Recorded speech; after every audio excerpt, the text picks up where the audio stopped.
When Graham Souness arrived at Ibrox in 1986, the instant galvanising effect of his leadership led to a spectacular tide of change across Scottish football.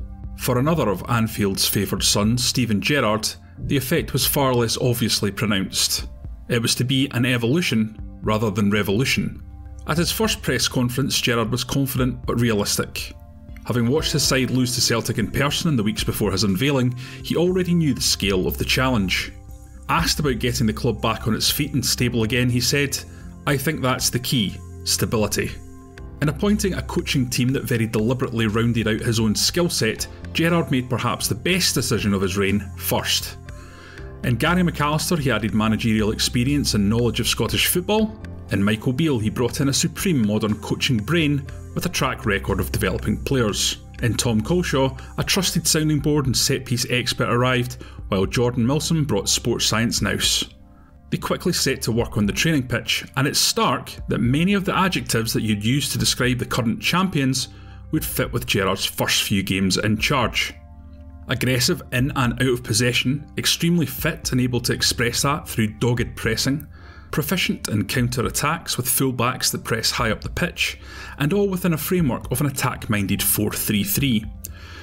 These elements of the Ibrox game model have been in place since the manager walked through the door and still remain to this day as Gerrard has relentlessly sculpted his footballing vision. Looking composed and effective in Europe as a counter-attacking team in those early days, the setup was less effective against Scottish sides who sat deep and dared the Ibrox men to break them down. Faced with such frustration, Gerrard flitted from 4-3-3 to a 4-2-3-1 that saw a more advanced role for Scott Arfield.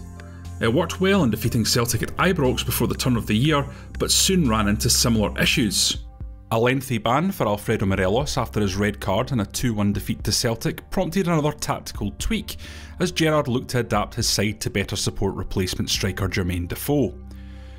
It was in that period the 4-3-2-1 was born, with two number 10s operating behind and getting close to the striker.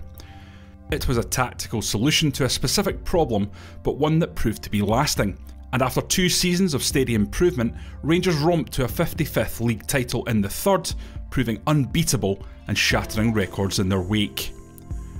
But don't think for a minute the management team are resting on their laurels. Michael Beale recently gave a stirring address to Club TV where he insisted the progress will continue. He said, "We are evolving and adapting.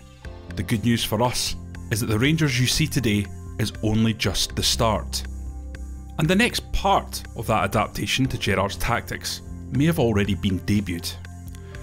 In the 2 wins against Celtic, including a 4-1 thrashing at Ibrox, Ryan Kent was pulled into a central number 10 position where he could cause havoc in the middle of the park.